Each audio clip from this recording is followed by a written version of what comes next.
Poland, where a culture war for the soul of the country is being fought. A third of the nation is now a so-called gay-free zone. Many LGBT people no longer feel welcome in their own towns. Anti-gay rhetoric is, critics say, being dressed up as Catholic values and Polish nationalism. Meet Alicia. She's 19, queer, and lives in the heart of one of Poland's so-called LGBT-free zones. I'm just trying to imagine what it's like for you, because this is where you were born. Yeah. Your family are here. Yes. And yet we're right in the middle of a gay-free zone. Mm-hmm. How does that leave you feeling? My neighbors are scared to tell me through my face that they don't like me, they don't accept me. Someone has to fight. In Białystok last year, the Pride March turned into a riot.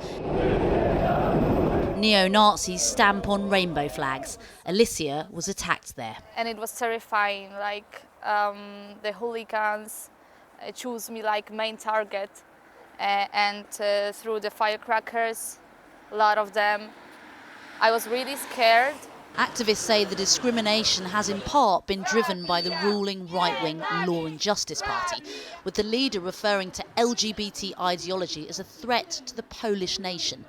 Homophobic graffiti and stickers have been appearing across the country and in this village. Alicia has been covering them with her own in protest. Too queer to fear, that's me.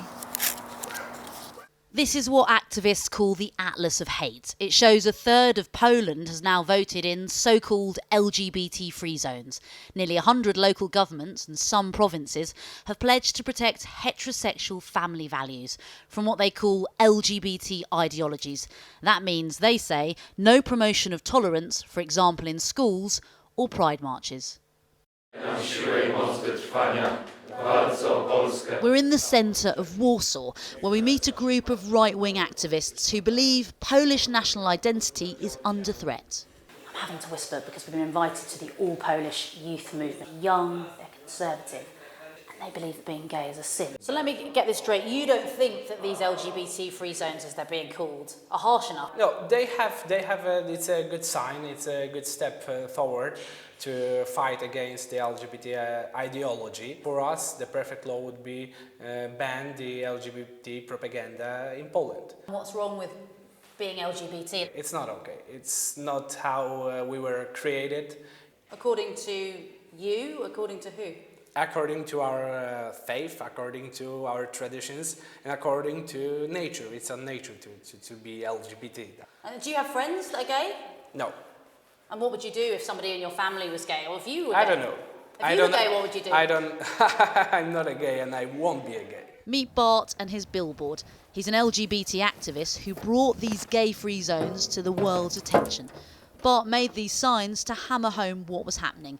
He went viral, and the EU called the zones a breach of human rights. Why did you decide that you needed to put these up? I think that we need to highlight the homophobia problem right now. We have those free zones and we need to speak loud about them, and this is what I'm doing.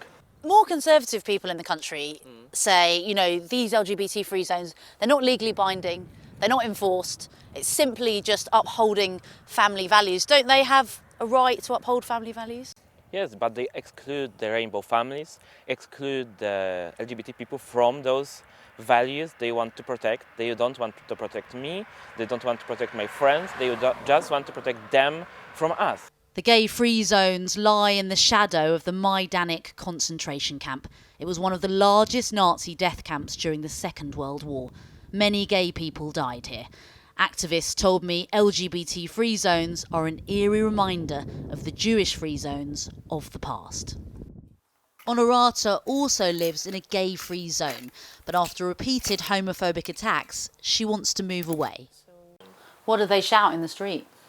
Out of here, you slut, something like that. And they were singing Fagoting Forbidden. Was that hard for you? I mean, that sounds horrific. I was shaking and crying. Does it make you not want to be here? Yeah, of course. I'm not really happy living here. I will change my my place like in the summer, and I will be free. And at this protest in Warsaw, it's repeated attacks on LGBT people, which activists are taking to the door of the Catholic Church. The Archbishop of Krakow, Marek Jędraszewski, recently warned about a rainbow plague taking over Poland. While activists feel the powerful are being shielded here, gay people are under threat. They thought the battle for equality was almost won. Now there's a sense Poland is moving back to the Cold War era.